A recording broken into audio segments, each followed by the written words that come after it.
Hi hello അസ്സാം വലൈക്കും welcome back our channel my tricks and tips. ഞാൻ നിങ്ങളോടൊപ്പം സലീം ഫ്രം കാലിക്കറ്റ്. എല്ലാവരും സുഖമായിട്ടിരിക്കുന്നു എന്ന് വിചാരിക്കുന്നു. അപ്പോൾ നമ്മൾ കഴിഞ്ഞ ഒരു വീഡിയോ നമ്മൾ ചെയ്തിട്ടുണ്ടായിരുന്നു കോളിയസ് പ്ലാന്റിൻ്റെ. അപ്പോൾ നല്ല റെസ്പോൺസ് ആയിരുന്നു നിങ്ങളുടെ ഭാഗത്ത് നിന്ന് കിട്ടിയിട്ടുണ്ടായിരുന്നു. ആ ഒരു പ്ലാന്റ്സ് മുഴുവനും എനിക്ക് സെയിൽ ചെയ്യാനായിട്ട് സാധിച്ചു കേട്ടോ. അൽഹംദുലില്ലാഹ് എല്ലാവരുടെ അടുത്തും ഒരുപാട് താങ്ക്സ്. ഇനിയും നിങ്ങളുടെ നല്ല സപ്പോർട്ട് ഉണ്ടാവണം. നമ്മൾ പുതിയ പ്ലാന്റ്സൊക്കെ പിടിപ്പിച്ച് തുടങ്ങിയിട്ടുണ്ട്. നമ്മൾ അന്ന് പറഞ്ഞിട്ടുണ്ടായിരുന്നു എൻ്റെ കയ്യിൽ 100 വെറൈറ്റീസാണ് ഉള്ളതെന്ന്. ഇപ്പം നമ്മുടെ കയ്യിൽ കുറച്ചും കൂടെ വെറൈറ്റീസ് ആയിട്ടുണ്ട്. അതായത് 150ഓളം വെറൈറ്റീസ് ആയിട്ടുണ്ട് കേട്ടോ.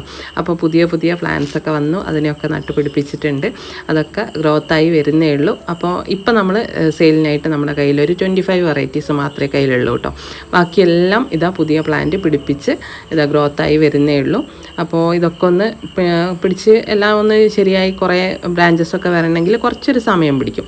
അപ്പോൾ എന്തായാലും ഇൻഷാ അല്ലാഹ് ഈ ഒരു മാസം ലാസ്റ്റ് നമ്മൾ വീണ്ടും സെയിലിനായിട്ട് പ്ലാന്റ് ആവുമെന്നാണ് വിചാരിക്കുന്നത്.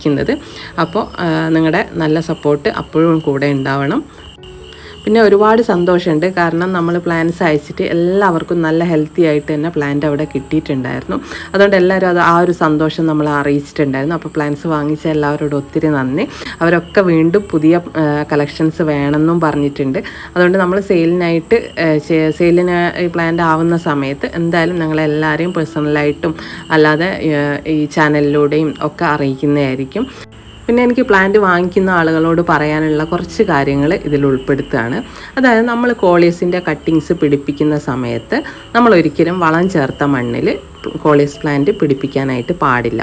അതായത് നമ്മൾ കട്ടിങ്സ് പിടിപ്പിക്കുന്ന സമയത്ത് ഒന്നുകിൽ വെറും മണ്ണിൽ പിടിപ്പിക്കുക, അല്ലാന്നുണ്ടെങ്കിൽ മണ്ണും മണലും കൂടെ മിക്സ് ചെയ്തിട്ട് അതിൽ പിടിപ്പിക്കുക. ആ ഒരു സമയത്ത് നമ്മൾ ഇതിനായിട്ട് വളങ്ങളൊന്നും തന്നെ ചേർക്കാനായിട്ട് പാടില്ല. ആ ഒരു സമയത്ത് നമ്മൾ നടുന്ന സമയത്ത് നമ്മൾ വൈകുന്നേരങ്ങളിൽ നടാനായിട്ട് നോക്കുക. നമുക്കൊരു പ്ലാന്റ് ഇപ്പോൾ നമ്മൾ ഓൺലൈനിൽ വാങ്ങുകയാണെന്നുണ്ടെങ്കിൽ ആ പ്ലാന്റ് കയ്യിൽ കിട്ടിയ സമയത്ത് നിങ്ങൾ ഓപ്പൺ ചെയ്ത് അതിൻ്റെ അവസ്ഥ എന്താണെന്ന് ആദ്യം ഒന്ന് നോക്കുക. അതിൽ കുറച്ച് ഇലകളൊക്കെ എന്തായാലും കൊഴിഞ്ഞു പോകും. അപ്പോൾ ആ ഇലകളൊക്കെ എടുത്ത് മാറ്റുക. അതിന് ശേഷം നിങ്ങൾ ചെയ്യേണ്ടത് അതിനെ ഒന്ന് വെള്ളം കൊണ്ട് ഫുള്ളായിട്ടൊന്ന് നനയ്ക്കുക. നനച്ച ശേഷം ആ വെള്ളം ഒന്ന് കളയുക. അതായത് ജസ്റ്റ് ഒന്നിങ്ങനെ കൈ കൊണ്ടൊന്ന് കുലുക്കി കളഞ്ഞാൽ മതി. അപ്പോഴത്തേക്കും അതിൻ്റെ ഇലകളിലൊക്കെ വീണിട്ടുള്ള വെള്ളം, കൂടുതലായിട്ടുള്ള വെള്ളമൊക്കെ പുറത്തേക്ക് പോയിക്കോളും. അത് കഴിഞ്ഞിട്ട് നിങ്ങളൊരു ഗ്ലാസ്സിലോ അല്ലെങ്കിൽ എന്തെങ്കിലും ഒരു പാത്രത്തിൽ അടിവശത്ത് മാത്രം കുറച്ച് വെള്ളം ഒഴിച്ചതിന് ശേഷം ആ ഒരു വെള്ളത്തിലേക്ക് ഈ തണ്ടുകൾ കുത്തിവെച്ച് കഴിഞ്ഞാൽ ആ ഒരു പ്ലാന്റ് ഒരു 1-2 മണിക്കൂർ കഴിയുമ്പോഴത്തേക്കും നല്ല ഫ്രഷായിട്ട് വരും. അതായത് നമ്മൾ കൊടുത്തയക്കുന്ന പ്ലാന്റ് അവിടെ കിട്ടുമ്പോഴും നല്ല ഫ്രഷ്നെസ്സോടെ നിങ്ങൾക്ക് കിട്ടുന്നുണ്ടെന്നാണ് ഇതുവരെയുള്ള ഒരു അപ്ഡേറ്റ്സ്. കാരണം ഞാൻ സാധാരണ നമ്മളെ ന്യൂസ് പേപ്പർ ഒന്ന് നനച്ചതിന് ശേഷമാണ് അതിലാണ് പ്ലാന്റുകൾ പൊതിഞ്ഞിട്ട് അയച്ചു കൊടുക്കുന്നത് എല്ലാവർക്കും. അങ്ങനെ ചെയ്യുന്നത് കൊണ്ട് തന്നെ ആ ഒരു ചെടി വാടിപ്പോകുന്ന ഒരു പ്രശ്നം വരുന്നില്ല. വാടാതെ നല്ല ഫ്രഷായിട്ട് തന്നെ ആളുകൾക്ക് പ്ലാന്റ് കിട്ടുന്നുണ്ടെന്നാണ് പറഞ്ഞിട്ടുള്ളത്. അപ്പോൾ കുറച്ച് ഇലകൾ ചിലപ്പോൾ അഥവാ കൂടുതൽ ദിവസങ്ങൾ വെക്കുകയാണ്, അതായത് ഒരു 4 ദിവസം 5 ദിവസങ്ങളിലൊക്കെ കഴിഞ്ഞിട്ട് കിട്ടുന്ന ആളുകളുണ്ട്.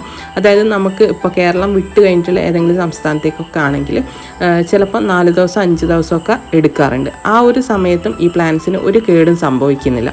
പിന്നെ നമ്മൾ നനച്ചിട്ട് പാക്ക് ചെയ്യുന്നത് കൊണ്ട് തന്നെ ആ ഒരു ചെടി 4 ദിവസം 5 ദിവസം കഴിഞ്ഞ് അവരുടെ കയ്യിലേക്ക് എത്തുമ്പോഴത്തേക്കും അതിൽ വേരുകൾ വന്നിട്ടും ഉണ്ടാവും. അപ്പോൾ അവർക്ക് നടാനായിട്ടും നല്ല ഈസിയാണ് കേട്ടോ. അപ്പോൾ അങ്ങനെ ഉള്ള പ്ലാന്റ്സിനെ നിങ്ങൾ ചെയ്യേണ്ടത് എന്താണെന്ന് വെച്ചാൽ നിങ്ങളെ കയ്യിൽ കിട്ടിയതിന് ശേഷം നനച്ചിട്ട് ഞാൻ ഈ പറഞ്ഞ പോലെ ഒന്ന് വെക്കുക. അത് കഴിഞ്ഞിട്ട് നിങ്ങൾ വൈകുന്നേരങ്ങളിൽ നടാനായിട്ട് ശ്രദ്ധിക്കുക.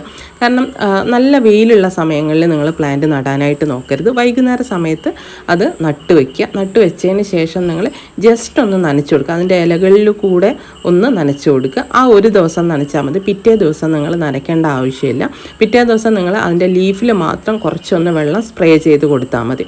അതും പിറ്റേ ദിവസം വൈകുന്നേരം മാത്രം സ്പ്രേ ചെയ്ത് കൊടുത്താൽ മതി. പിന്നെ നിങ്ങൾ ശ്രദ്ധിക്കേണ്ടതെന്ന് വെച്ചാൽ ഈ ഒരു പ്ലാന്റ് നിങ്ങൾ നട്ടുവെച്ചിട്ടുള്ള പ്ലാന്റ് നിങ്ങൾ ഒരിക്കലും നല്ല വെയിലുള്ള ഭാഗത്ത് വെക്കാനായിട്ട് പാടില്ല. ഒരു 5 ദിവസമെങ്കിലും നിങ്ങൾ തണലത്ത് വെക്കണം ഈ ഒരു പ്ലാന്റ്. എങ്കിൽ മാത്രമേ അത് നല്ല രീതിക്ക് നിങ്ങൾക്ക് പിടിച്ച് കിട്ടുള്ളൂ. കാരണം നല്ല വെയിലാണെങ്കിൽ അതിൻ്റെ മൊത്തം ഇലകൾ കൊഴിഞ്ഞു പോവുകയും അത് വാടിപ്പോവാനുള്ള സാധ്യതയൊക്കെ കൂടുതലാണ്. അതുകൊണ്ട് നിങ്ങൾ തണലത്ത് തന്നെ വെച്ചിട്ട് വേണം ഈ ഒരു പ്ലാന്റിനെ വളർത്തിയെടുക്കാനായിട്ട്. അതായത് വേര് പിടിക്കുന്ന ആ ഒരു ടൈം വരെ നിങ്ങൾ തണലത്ത് വെക്കുക. കറക്റ്റ് ഒരു 7 ദിവസം ആകുമ്പോഴത്തേക്കിനും ഈ ഒരു ചെടിയിൽ വേര് വന്ന് ചെടികൾ നല്ലപോലെ നിവർന്ന് നിൽക്കാൻ തുടങ്ങും. ആ ഒരു സമയത്ത് നിങ്ങൾക്ക് ഇതിലേക്ക് ചാണകപ്പൊടി കിട്ടുവാണെങ്കിൽ അതിട്ട് കൊടുക്കാം. അല്ലെങ്കിൽ നമുക്ക് കിച്ചൺ വേസ്റ്റ് കൊണ്ട് നമ്മൾ വളം ഉണ്ടാക്കിയിട്ടുണ്ടെങ്കിൽ ആ ഒരു വളം നിങ്ങൾക്ക് ഉപയോഗിക്കാം, അതായത് കമ്പോസ്റ്റ് ഉപയോഗിക്കാം. ആദ്യത്തെ പ്രാവശ്യം നമ്മൾ കൊടുക്കുന്നത് ഡ്രൈ ആയിട്ടുള്ള വളങ്ങൾ കൊടുക്കുന്നതാണ് നല്ലത്. ആ ഒരാഴ്ച കഴിഞ്ഞതിന് ശേഷം നിങ്ങൾക്ക് കൊടുക്കാൻ പറ്റുന്ന ഏറ്റവും നല്ല വളം എന്താണെന്ന് വെച്ചാൽ നമ്മുടെ കടലപ്പിണ്ണാക്ക് ഉണ്ടല്ലോ. കടലപ്പിണ്ണാക്ക് നിങ്ങൾ കഞ്ഞിവെള്ളത്തിൽ ഒന്ന് കുതിർത്ത് വയ്ക്കുക. കഞ്ഞിവെള്ളം ഇല്ലാന്നുണ്ടെങ്കിൽ നിങ്ങൾ സാധാരണ വെള്ളത്തിൽ നോർമൽ വാട്ടറിൽ കുതിർത്ത് വെച്ചാൽ മതി. എന്നിട്ട് അതിലേക്ക് അത് 2 ദിവസം കഴിഞ്ഞിട്ട് മാത്രമേ എടുക്കാൻ പാടുള്ളൂ. അതായത് നമ്മൾ വെള്ളത്തിൽ കുതിർത്തിട്ട് അത് നല്ലപോലെ അടച്ചു വയ്ക്കുക. അടച്ചു വെച്ചതിന് ശേഷം 2 ദിവസം കഴിഞ്ഞിട്ട് ആ ഒരു കടലപ്പിണ്ണാക്ക് എടുത്തിട്ട് അതിലേക്ക് നിങ്ങൾക്ക് ഒരു 10 ഇരട്ടി വെള്ളം കൂടി യൂസ് ചെയ്യുക. വെള്ളം യൂസ് ചെയ്തതിന് ശേഷം അത് നല്ലപോലെ ഒന്ന് ഇളക്കി യോജിപ്പിച്ച് ഒരു 2 മണിക്കൂർ നേരം അത് അനങ്ങാതെ വയ്ക്കുക. അനങ്ങാതെ വെക്കുമ്പോൾ എന്താ വെച്ചാൽ അതിൻ്റെ തെളി വെള്ളം മുകളിലായിട്ട് നിൽക്കുമല്ലോ. അപ്പോൾ ആ ഒരു വെള്ളം നിങ്ങൾ ഈ ഒരു പ്ലാന്റിന് ഒഴിച്ചു കൊടുക്കുക. അപ്പോൾ 2ാമത്തെ ആഴ്ച ചെയ്യേണ്ട വളം ഇതാണ്. അപ്പോൾ 2ാമത്തെ ആഴ്ചയിൽ ഈ ഒരു വളം കൊടുക്കുമ്പോഴും നിങ്ങൾ ശ്രദ്ധിക്കുക, വൈകുന്നേരങ്ങളിൽ മാത്രം വളപ്രയോഗം നടത്തുക. രാവിലെ സമയത്ത് വളങ്ങൾ ചെയ്യാതിരിക്കുന്നതാണ് നല്ലത്. വൈകുന്നേരങ്ങളിൽ ഞാൻ എപ്പോഴും ചെയ്യുന്നത് എന്താണെന്ന് വെച്ചാൽ നനയ്ക്കുമ്പോഴായാലും വളം കൊടുക്കുന്നതായാലും എല്ലാം വൈകുന്നേര സമയത്ത് മാത്രമേ ഞാൻ ചെയ്യാറുള്ളൂ. അതായത് ഇന്ന് വൈകുന്നേരം ചെടി നനച്ച് കഴിഞ്ഞാൽ പിന്നെ പിറ്റേ ദിവസം വൈകുന്നേരമാണ് ഞാൻ ചെടി നനയ്ക്കുന്നത്.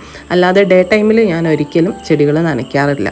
പിന്നെ നിങ്ങൾക്ക് വേണമെങ്കിൽ അഥവാ നല്ല വെയിലുള്ള ഭാഗത്തൊക്കെ ആണെന്നുണ്ടെങ്കിൽ ഒരു 10 മണി 11 മണി ആവുന്ന ആ ഒരു സമയത്ത് ഇലകളിൽ മാത്രം ജസ്റ്റ് ഒന്ന് വെള്ളം ഒന്ന് സ്പ്രേ ചെയ്ത് കൊടുക്കാം. അതിൻ്റെ ഒന്നും ആവശ്യമില്ല. കാരണം ഒരു ദിവസം ഒരു നേരം വെള്ളം മതി ഈ ഒരു പ്ലാന്റിന്. നമ്മളെപ്പോഴും ശ്രദ്ധിക്കേണ്ട ഒരു കാര്യം, വേര് പിടിക്കുന്ന സമയം വരെ തണലത്ത് വെച്ച് കഴിഞ്ഞാൽ പ്ലാന്റിനെ നമ്മൾ ആ ഒരു 1 വീക്ക് കഴിഞ്ഞതിന് ശേഷം നല്ല വെയിലുള്ള ഭാഗത്തേക്ക് മാറ്റണം. നല്ല വെയിലുള്ള ഭാഗത്തേക്ക് മാറ്റി വെക്കുമ്പോഴാണ് ഈ ഇലകളുടെ കളറ് നല്ല കളർഫുള്ളായിട്ട് വരിക.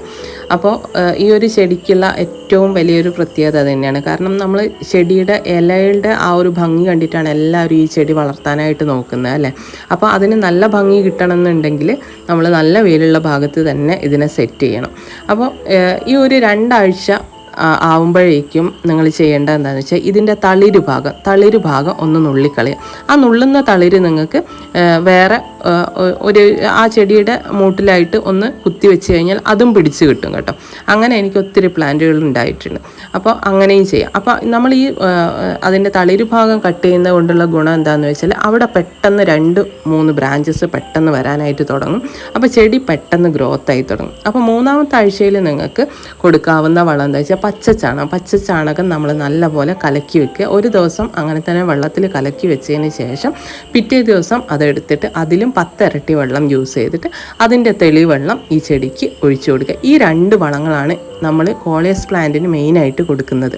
അപ്പോൾ മറ്റുള്ള വളങ്ങളൊന്നും തന്നെ നമ്മൾ ഇതിന് കൊടുക്കേണ്ട ആവശ്യമില്ല. നിങ്ങൾക്ക് വേണമെങ്കിൽ അഥവാ ഇതിൻ്റെ തണ്ടിൻ്റെ ഉള്ളിൽ കൂടെ പുഴുക്കൾ വരുന്നുണ്ടെന്നുണ്ടെങ്കിൽ മാത്രം നിങ്ങൾക്ക് വേപ്പിൻ പിണ്ണാക്ക് വെള്ളത്തിൽ അലിയിച്ച് വെച്ചതിന് ശേഷം അതിൻ്റെ വെള്ളം ഇതേപോലെ തന്നെ ഡൈല്യൂട്ട് ചെയ്തിട്ട് 10 ഇരട്ടി, അതായത് 1 ലിറ്റർ വെള്ളം, 1 ലിറ്ററാണ് നമ്മൾ ഉണ്ടാക്കുന്ന ഈ ഒരു സ്ലറി എങ്കിൽ അതിൽ 10 ഇരട്ടി വെള്ളം കൂടെ ചേർത്തിട്ട് അതിൻ്റെ തെളിവെള്ളം നമുക്ക് ഈ ചെടികളിലെല്ലാം തന്നെ ഒഴിച്ചു കൊടുക്കാൻ പറ്റുന്നതാണ്. അങ്ങനെ വേപ്പിൻ പിണ്ണാക്കിൻ്റെ വെള്ളം ഒഴിച്ചു കൊടുക്കുകയാണെങ്കിൽ നമുക്ക് ഈ മണ്ണിൽ എന്തെങ്കിലും കീടാണുക്കളൊക്കെ ഉണ്ടെങ്കിൽ അതൊക്കെ പോകാനായിട്ട് അത് വളരെയധികം ഉപകരിക്കുന്നതാണ്. അപ്പോൾ നമ്മൾ ചെടികളെല്ലാം ഏകദേശം ഇവിടെ നട്ടിട്ടുള്ളത് ഈ ഒരു പ്ലാസ്റ്റിക് ചട്ടിയിലാണ് കേട്ടോ. അപ്പോൾ നമുക്ക് ഈ ചെടി നടാൻ ചട്ടി തന്നെ വേണമെന്നൊന്നും ഒരു നിർബന്ധവും ഇല്ല. പ്ലാസ്റ്റിക് കവറുകൾ നമുക്ക് വാങ്ങാൻ കിട്ടും. കിലോയ്ക്ക് 200 രൂപയാണ് അതിൻ്റെ ഒരു റേറ്റ്. അപ്പോൾ ആ ഒരു കവർ മേടിക്കുകയാണെങ്കിൽ 200 രൂപയ്ക്ക് നമുക്ക് 56-57 കവറോളം നമുക്ക് കിട്ടും. ബ്ലാക്ക് കളറിലുള്ള ആ ഒരു കവർ ഞാനിപ്പോൾ കുറേ എണ്ണം ആ ഒരു കവറിൽ നട്ടിട്ടുണ്ട് കേട്ടോ. പുതിയതായിട്ട് പിടിപ്പിക്കുന്ന പ്ലാന്റ്സൊക്കെ കവറിലോട്ടാണ് നട്ടിട്ടുള്ളത്. കാരണം ചട്ടിയാവുമ്പോൾ നമുക്ക് ചിലവ് കൂടുതലാണ്. അതുകൊണ്ട് നമ്മൾ കുറേ അധികം ചെയ്യുന്ന സമയത്ത് കവറുകളാണ് നമുക്ക് കുറച്ചും കൂടി നല്ലതെന്ന് എനിക്ക് തോന്നുന്നത്.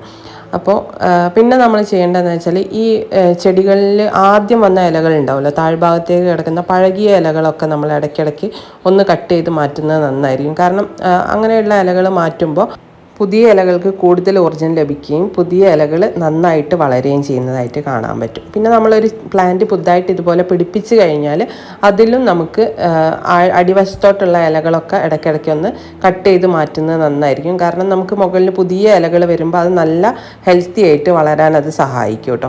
അപ്പോൾ നട്ട് കഴിഞ്ഞ് നല്ല രീതിയിൽ ഇതുപോലെ പിടിച്ച് വന്നു കഴിഞ്ഞാൽ നമ്മളതിൻ്റെ തളിര് ഭാഗം ഒന്ന് നുള്ളിക്കളയണം. തളിര് ഭാഗം നുള്ളുമ്പോഴാണ് നമുക്കതിൽ പുതിയ പുതിയ ബ്രാഞ്ചസ് പെട്ടെന്ന് വരിക കേട്ടോ. അതൊക്കെ ഒന്ന് ശ്രദ്ധിക്കണം. പിന്നെ നമ്മൾ ഈ ഒരു ഇത് കണ്ടില്ലേ, ഇതിപ്പം ഒരു 8 ദിവസം പ്രായമായിട്ടുള്ള ചെടികളാണ് കേട്ടോ. 8 ദിവസം ആകുമ്പോഴത്തേക്കും ഇത് നല്ലപോലെ വേര് പിടിച്ച് വന്നിട്ടുണ്ട്. അപ്പോൾ ഈ ഒരു സമയത്ത് നമുക്കിതിന് വളപ്രയോഗം ചെയ്തു തുടങ്ങാം. ഫസ്റ്റിൽ ആ ചാണകപ്പൊടിയാണ് നല്ലത്. അത് കഴിഞ്ഞിട്ട് പിന്നെ സ്ലറി രൂപത്തിലുള്ള വളങ്ങൾ ഞാൻ പറഞ്ഞിട്ടുണ്ടല്ലോ, അതൊക്കെ കൊടുത്തു കഴിഞ്ഞാൽ പെട്ടെന്ന് തന്നെ നമുക്കൊരു 2 മാസം കൊണ്ട് നല്ല ഹെൽത്തി ആയിട്ട് പ്ലാന്റ്സിനെ വളർത്തിയെടുക്കാനായിട്ട് പറ്റും കേട്ടോ.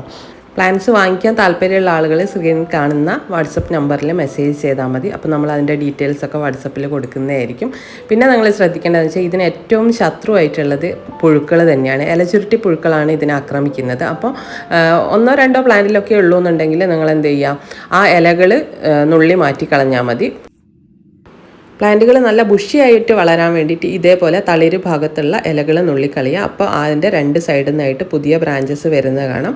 അത് വളർന്നു കഴിയുമ്പോൾ അതിൻ്റെയും തിരൾ നുള്ളുക. അങ്ങനെ തിരളുകൾ ഇടയ്ക്കിടയ്ക്ക് ഇങ്ങനെ നുള്ളുന്ന സമയത്താണ് നമുക്ക് നല്ല ഒരു ബുഷി പ്ലാന്റായിട്ട് ഒരു കട്ടിങ്സിനെ വളർത്താൻ പറ്റുക കേട്ടോ. അപ്പോൾ അത് ശ്രദ്ധിക്കുക എല്ലാവരും. പിന്നെ ഈ ഇലചുരുട്ടി പുഴുക്കൾക്ക് നമുക്ക് പരിഹാരം എന്ന് പറഞ്ഞു കഴിഞ്ഞാൽ ഒന്നുകിൽ നീമോയും അതിൽ സോപ്പ് വെള്ളം കൂടെ മിക്സ് ചെയ്തിട്ട് സ്പ്രേ ചെയ്ത് കൊടുക്കുക, അല്ലാന്നുണ്ടെങ്കിൽ പുകയില കഷായം ഉണ്ടാക്കിയിട്ട് അതൊഴിച്ചു കൊടുക്കുക. പിന്നെ മണ്ണിലൂടെ തുരന്നിട്ട്, അതായത് തണ്ട് തുറപ്പൻ പുഴുക്കളാണ് ശത്രുവായിട്ട് വരുന്നതെന്നുണ്ടെങ്കിൽ നിങ്ങൾ ഈ നമ്മുടെ നീം കേക്ക് ഉണ്ടല്ലോ, വേപ്പും പിണ്ണാക്ക് വെള്ളത്തിൽ അലിയിച്ചതിന് ശേഷം അതിൽ 10 ഇരട്ടി വെള്ളം കൂടെ യൂസ് ചെയ്തിട്ട് ഇതിൻ്റെ മണ്ണിലേക്ക് ഒഴിച്ചു കൊടുക്കുക. അങ്ങനെയൊക്കെ നമുക്ക് അതിനെയൊക്കെ പ്രതിരോധിക്കാവുന്നതാണ്. അപ്പോൾ ഇത്രയൊക്കെ ഇന്നത്തെ വീഡിയോ ഉള്ളൂ. ഇനി നിങ്ങളുടെ വിലയേറിയ അഭിപ്രായങ്ങളും നിർദ്ദേശങ്ങളും ഒക്കെ കമൻറ്റ് ബോക്സിൽ എഴുതി അറിയിക്കുക. അപ്പോൾ വീണ്ടും നല്ല വീഡിയോ ആയിട്ട് കാണുന്നത് വരെ എല്ലാവർക്കും നല്ല ഒരു ദിനം ആശംസിക്കുന്നു. ടാറ്റാ, ബൈ, അസ്സലാമു അലൈക്കും.